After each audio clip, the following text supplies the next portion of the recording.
Welcome to the Business Spotlight Series. I'm Rick Plaskett, a certified business coach and leadership coach here in Columbus, Ohio. Today, my guest is Mary Wiegand.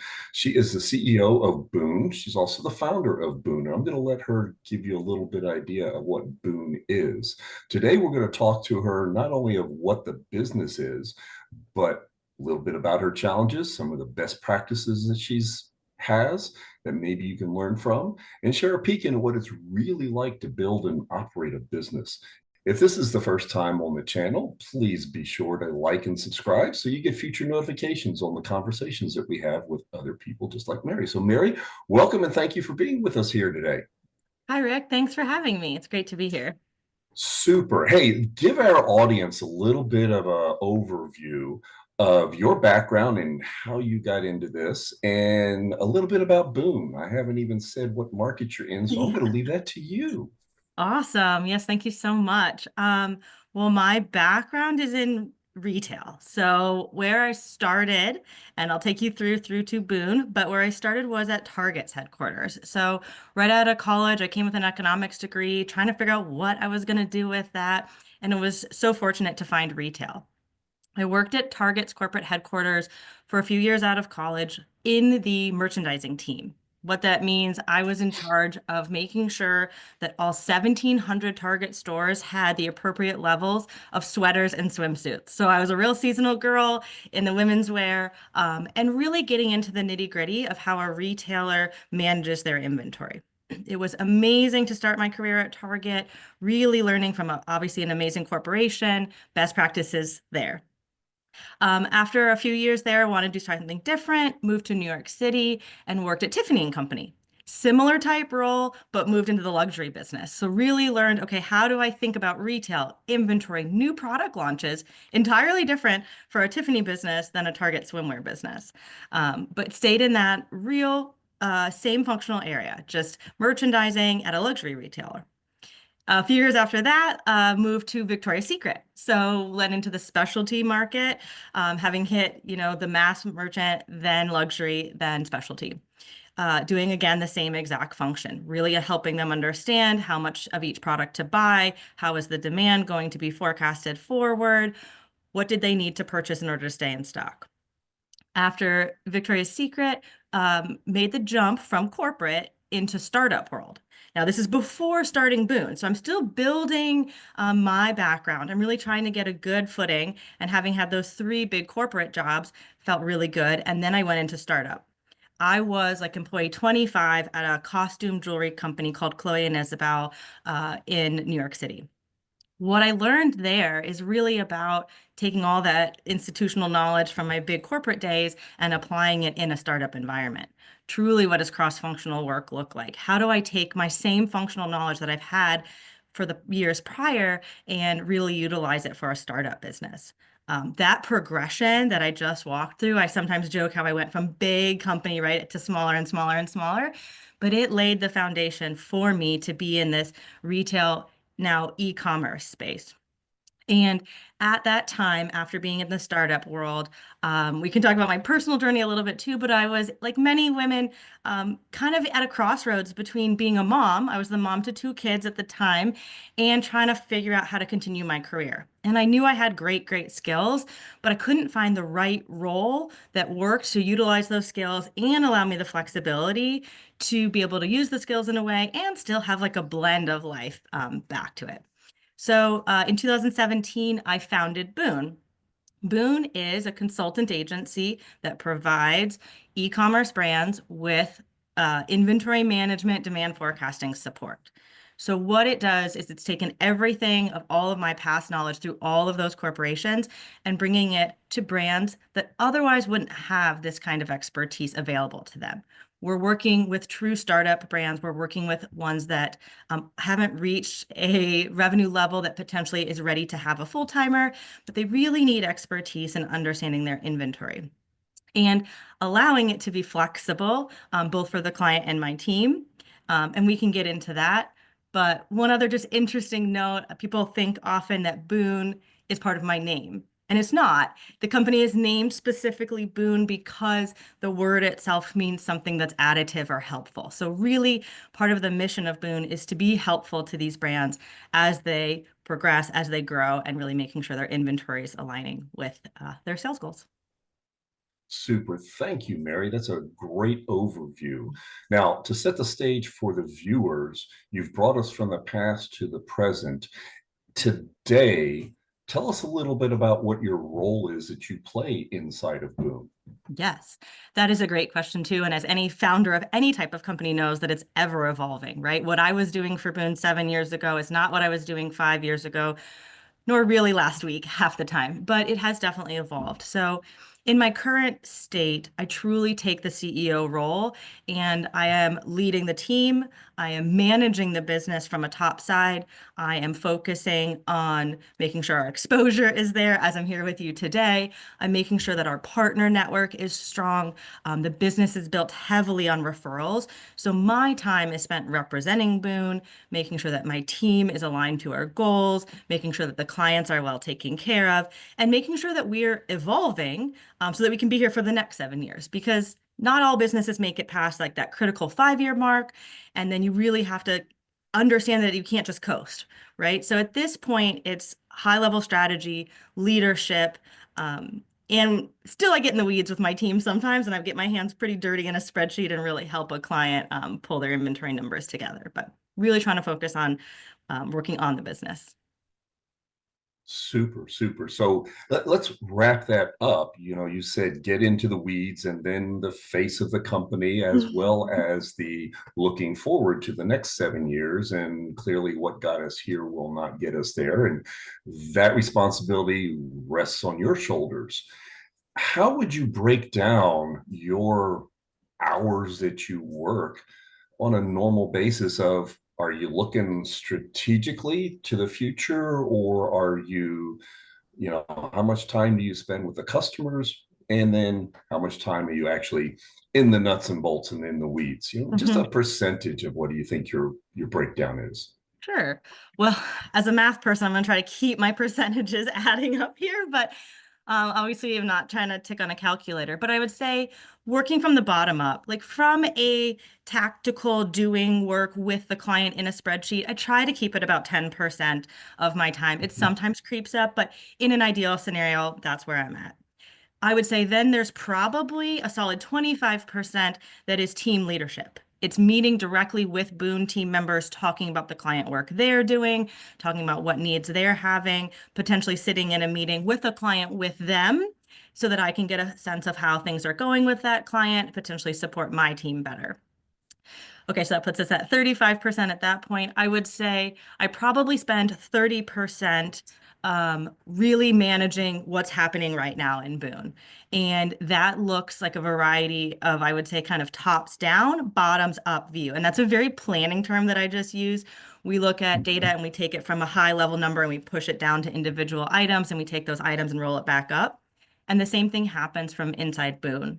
I look at the hours that my team is working, right? I look at aggregating how much are we spending on each individual client? How many hours are we spending doing specific types of projects? How much revenue are we getting from those clients? Are there profitability understandings of which types of clients are the most profitable for us? As well as expenses, of course, right? So I'm spending that time looking at what do we have, what are we spending cash flow in the next 30 days? How is that looking from top line revenue? Where is my labor force? For my clients that I work with, their biggest expense is the inventory. I don't have that, but I have my cost of goods is my labor force, is how much I have to pay to my team to execute the work. So really looking at that line item and understanding is that in relation to top line revenue. So it's very much tactically right now. And I have as a forecaster, right, I have a heavy forecast in my business financials. And I cannot recommend that enough. I know not everybody loves to be in spreadsheets, but putting the numbers on a page can be very, very powerful. Seeing what your revenue is expected to be this month, next quarter. And I only put revenue in there that I have under contract, right? I like to play the scenario like, what if I get another client? But I need to understand in real time, what is it that we already have on contract? How is that going to result over the future months? I do mine by month. If you had a really big business, you could get in by week, and at a minimum by quarter, you should be tracking these things.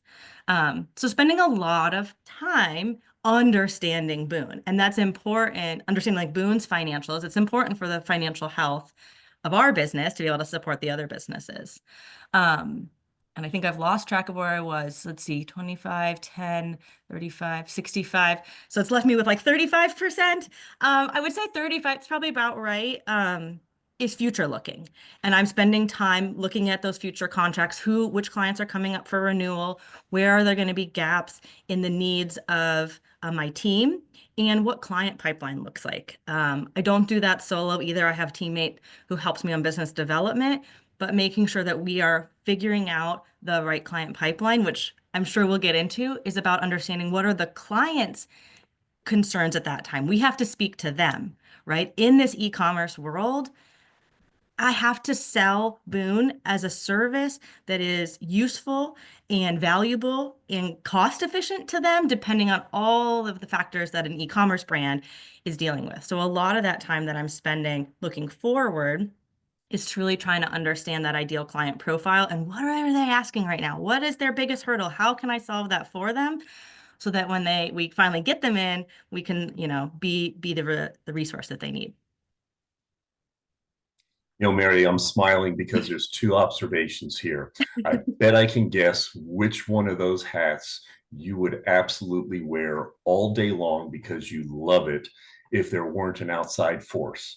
And that would be the numbers, Yeah. because your whole body language changed when you were hmm talking about the numbers and the hmm forecasts. Yeah. And then the other observation was there at the end, you mentioned not only your business and what it needs for the future, but what do your customers, and you use the word want, and that's always the big difference is Sure. what do they want? We have to give them what they want, but they also may not know what they need, and that needs to be delivered as well.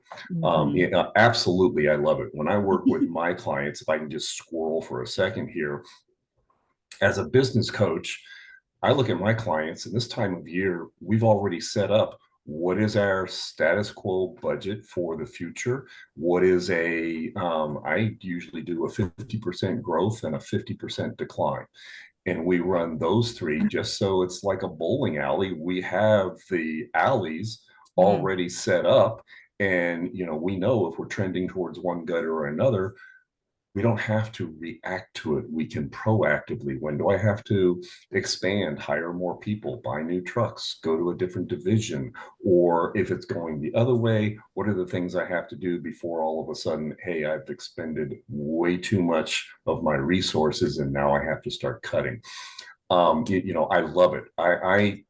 I don't like the numbers as well as you do, but I love using the numbers for projections and the what ifs. Some of my clients have multiple budgets Mm. because they don't look at a budget as a negative. They look at it as a planning tool and a projection. And if I throw a budget out there of, hey, what does 30x look like? And then we can go actual versus budget at any time. And all of a sudden, when they've looked at that enough times, they start to realize that that wasn't just a dream, that could be a possibility. I hmm love it. I love it. You and I could hmm go on forever in the numbers there, but let's dive into something a little more of what I think your superpowers as the business is, and Sure. that would be your team. Mm. And I want to start off with where you ended in that last 35%, looking to the future.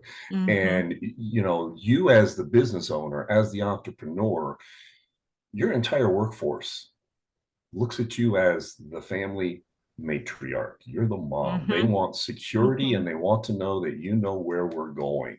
So hmm from that, give us a little of an insight of what your approach to goal setting is and how do you communicate those to your team? Yeah, obviously it's a critical part of being a leader and being, the CEO of any company as well as the founder, right? I kind of carry a double weight in that. It's my baby from the beginning, and I'm driving the ship right now too. So from that for goal setting, and because we're a consultant agency, right, we are serving the clients. So when we really look at goals, it's about how many clients are we serving, how are we being efficient in serving them, and how do we measure their success and their happiness, right? Again, it's what do they want, what do they need? Those are our metrics of goals.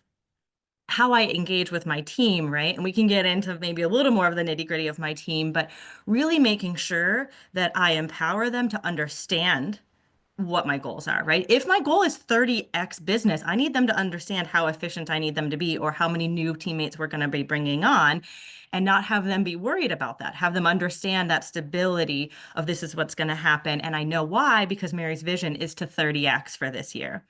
Really, we do a monthly internal newsletter and we do a monthly lunch and learn. And those are both critical places where I can speak to the team directly. It's a casual enough situation where they're not feeling like they're being pulled into a leadership HR meeting. It's about being able to deliver clear and concise information to everybody too. And my team is all remote. They're all flexible. So to get them in the same place or to have them watch the same recording is critical to say, this is what we're doing. This is why this might happen down the road. And you said on both sides. We can talk about economic conditions with e-commerce brands too. And, we are planning for some potential downside this year, just given everything that's happening. And I want my team to know, hey, these clients are going to be exiting over the next 30 days. I've got it under control. Don't worry about it. It's understood. We're working on that future side to see what new clients are coming in. But my style is very much empowering them to have the information while not burdening them with the things that they don't have to know. It's definitely, a teetering exercise kind of every time based on should they know what's best for them to know. But I have found in the, missteps that I may have had in the past of trying to keep too much from them because I was worried about the burden. Often releasing a little bit more of your insights can be very powerful for your team to be ready to follow you and come along the journey. Wow. That again brings me to another idea that I was thinking of as you were sharing that. And I'd be very curious to understand what your definition or mindset around the word goal is. And let me set the stage. Mm-hmm. When I coach my clients, a lot of them, and I was just like this. I know I can hit 4, so my goal is 4. And I have evolved into the challenge, and most of them hated it first and then they embrace it afterwards. Is if I know how to hit that goal, then just put it on my to-do list. It's not a goal. But if Mm-hmm. I hit a goal that has a gap someplace, something that I have to learn, something that I have to improve upon, then that's a good goal for growth. And yet, communicating that with an entire team and motivating them through that gap of the unknown is a little difficult for the mom of the team. And I was just wondering, what is your definition of a goal? Man, you bring up some heavy weighted thoughts for me at this moment because you're right. I think I fall into the category of being a little more prescriptive, being more about like, let's make sure we're project managing, make sure we're business managing, than maybe a more of a visionary goal. So I think at my nature and my analytic side and my number side, it tends to be very much, check the box. This is the thing. We're going to achieve it. This is why we're going to achieve it. This is how I have confidence we're going to achieve it. But it isn't necessarily pushing them in the way that you're describing. So I think it's actually, an interesting takeaway for me is to push myself as a leader to think broader in that way. And I think maybe the one way I am doing it that's unique, not unique to Boon, but is a special passion of mine is really supporting the whole person. And I don't look at them as teammates as much as I look at them as people, as women, as moms, and trying to understand, like, as those goals, it's not about pumping out as much as possible as I can out of them or pushing them to be something that they're not right now and maybe fill a gap. It's like, how do I supplement their whole life in a way that allows them to blend that work and life together, because that's retention for me. So maybe my broad goal is like retention on keeping them, and how do you make it the culture a place do you want to work, the workload a place you want to work, the type of work a place you want to work. And all to say, I'm probably not very good about describing that to them, or being very direct about this is the goal, that we all, stay working at Boon, or that this is a place you might want to work for as long as we're around. Oh, I'm going to push back on that. I think that you're probably very, very good at it. You're just overly self-critical about it. And I've hit you with a new concept Yeah. of, as a mom and as other mothers, all of us, we all want to be just a little better tomorrow than we were Hmm. today. And mothers multiply that about tenfold, because you not only want to be better yourself, but you want your kids to be better versions of themselves. So I invite you to look at goals and look at that stretching. Hmm. And, if you, like I said, if you set a goal of 4, guess what? The entire team is going to hit 4. If you're lucky, you might even hit 5, but you won't hit Hmm. 14 or you won't hit No. 40. So Right. helping people to say, Right. hey, it's okay to not know, but it's also part of me to where and how do I go about learning so that I do know to be Right. that bigger and better. Hmm. Mary, I'm Sure. curious, inside of your team, as you develop, and some of them you say are partners, Uh-huh. would you call some of them emerging leaders? Yeah, I mean, I think for sure. Absolutely. I mean, Okay. I think every business owner should say that. Yeah. Well, correct. They should. Ha ha ha. Do you have any cultural perspective or part of those regular communications where you're looking at leader development? Um, yes, and again, I find it's probably not to qualify it, but not my strongest suit. It's something that I've worked on, and I'm very honest about that. Excuse me.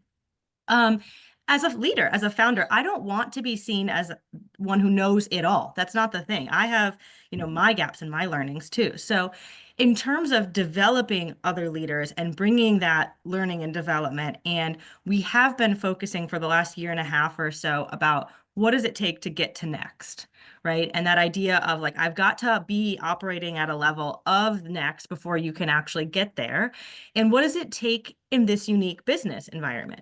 And what I found, similar to what I said, a few minutes ago, is I was withholding information unnecessarily and unknowingly that didn't allow them to see the forest through the trees of like what could I achieve at Boone, and really opening up that curtain and saying, listen, this is what I need to have people do. When we talked about my split of the job percentages, of that, I'm thinking about Mhm. how can I take some of each of those pieces and give them to other people to empower them to learn. And I guess that's back to like me having them have goals and filling their gaps, is giving them opportunities and taking a task off of my list and giving it to them, or allowing, we do a lot of shadowing at Boone so that they can see what I'm doing live. They can sit in on a sales meeting. They can sit in, as I talk to a partner about how I, discuss Boone business to business before we go to a client. So I think peeling back the curtain and making sure that it's transparent as to like what the needs would be of that leader and will be of a leader, and then allowing them actually the opportunity to do that, and not sheltering them with an assumption that they don't want the opportunity. Super, super. So, last question in this area, and then we'll move on, is if you had a magic wand and given the changing climate of business of your customers, as Mhm. well as the moving mechanics of your business, what in the next 6 months would be one area of training that would really, really help you feel more confident? Good question. I think I would say AI, which is probably everybody's answer in that. In a lot of ways, it's coming fast. I have heard plenty of stats of businesses that if the business doesn't adopt something, the likelihood that you're going to be around in the next 5 years. And because of the ability to both think about AI for internal use as well as for our client use, it's something that I think would definitely be my magic wand moment and really clearing the path. Again, what is this goal of it? My goal is to learn about AI and figure out how to use it, but it's very muddy right now to try to navigate through. So that wand would just clear the mud and let me see the options and kind of, yeah, forecast how best to implement and use AI for, Awesome. yeah. Awesome. Thank you. Thank you. Well, listen, we have certainly covered a lot of ground in our conversation today. And for those of you that are watching, I highly encourage you to save this section because Mary has definitely given us a whole lot of great nuggets on how to run a business, use your people as your superpowers, and how to play the game of business in a very changing, some people even say volatile business marketplace. So as we wrap up, I've got a section right here that we call rapid fire questions. Just Great. top of your mind. Are you ready Okay. for them? Ready. Super. Mary, what would you say your key to success is? Yeah. Delivering excellence, best in class functional expertise. Super. And if there was one piece of advice that you could give to another business owner that's watching this, what would that advice be? I would say believe in yourself, but ask for help. And it's kind of like a dynamic, right? You gotta bet on yourself, you gotta believe in yourself. But as I've been very open, I don't know it all. You've got to ask for help in your leadership style, in functional areas you're not in. You can't do it alone. Super. What's a book that you're reading right now or that you've read most recently that you just think everybody should read? I would definitely have to say who, not how, right? And it's about not worrying about how you do it because that takes the details. You got to get in the nitty-gritty, but who can do it for me because it's their expertise. Also back to the ask for help. Like figure Mhm. out who can help you achieve the goal that you have. And that book really opens it up in terms of pushing your brain to think about the who's that you could build and bring into your business. Yeah.